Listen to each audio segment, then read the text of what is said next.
This is Nikon's latest release into their APS-C lineup, a camera for creators looking for a small form factor mirrorless camera at a great price point. It comes with a lot of features to create great still images as well as videos. 20.9 megapixel DX CMOS sensor, 14-bit lossless RAW with one UHS-2 card slot, N-Log if you want some more control over your video footage, viewfinder and fully articulating screen.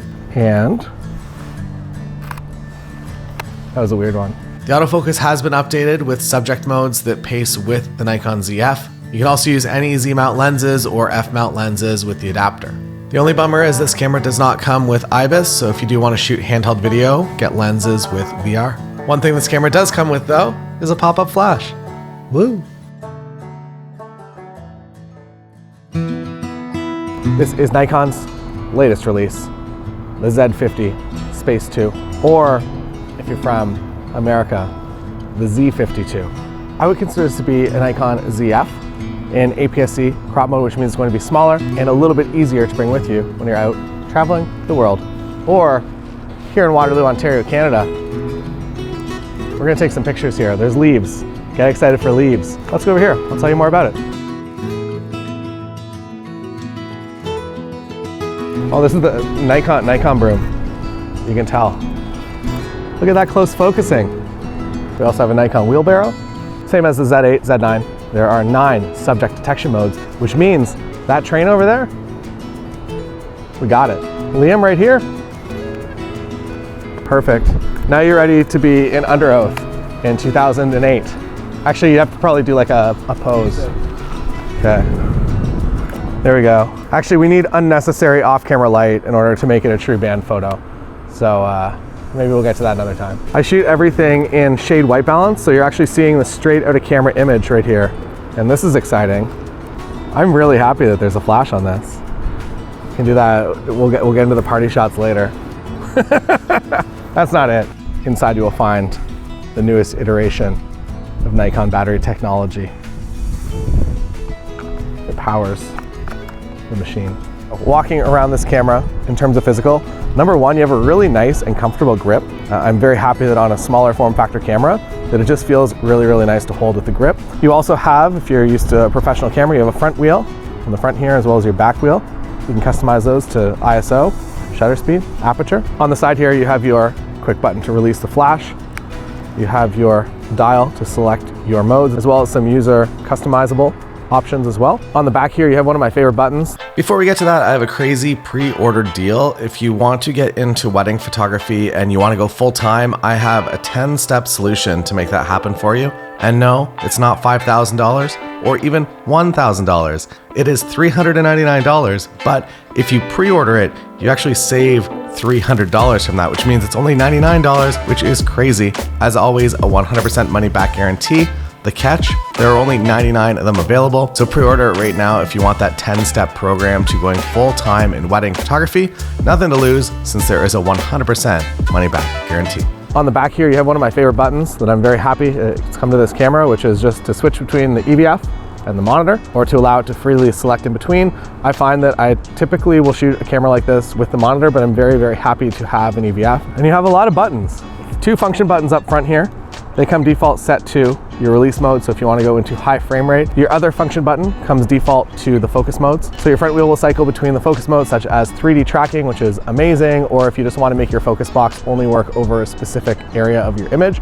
This works really well for weddings, that you can just set up only the aisle, so it's not selecting any guests, it's not distracted, it knows exactly who you're trying to focus on. For subject detection, I actually leave mine on automatic, and I'm very, very happy that there is an automatic mode. So if you're focused clearly on a car, it's going to identify that car. Focus on a train, it's going to know you're focusing on that train.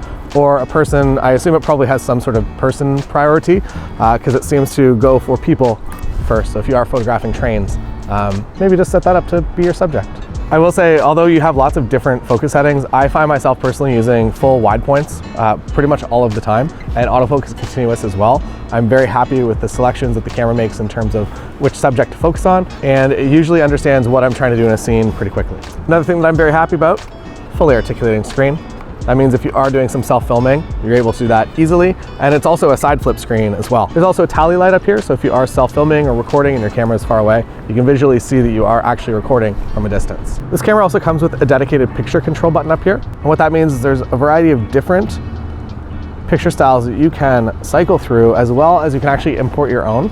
So if you want to create your own custom picture control, you can load it into your camera, and you can be shooting that profile straight to your JPEG in camera for easy sharing to your phone and to social media.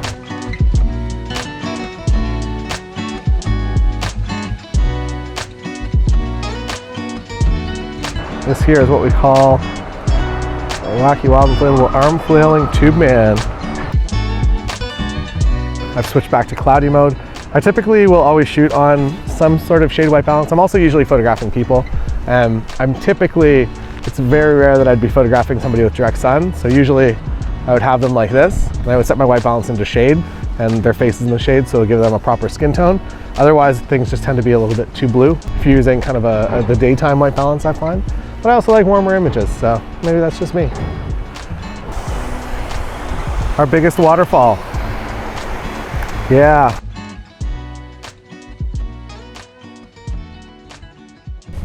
Perfect timing with the sun. It's nice.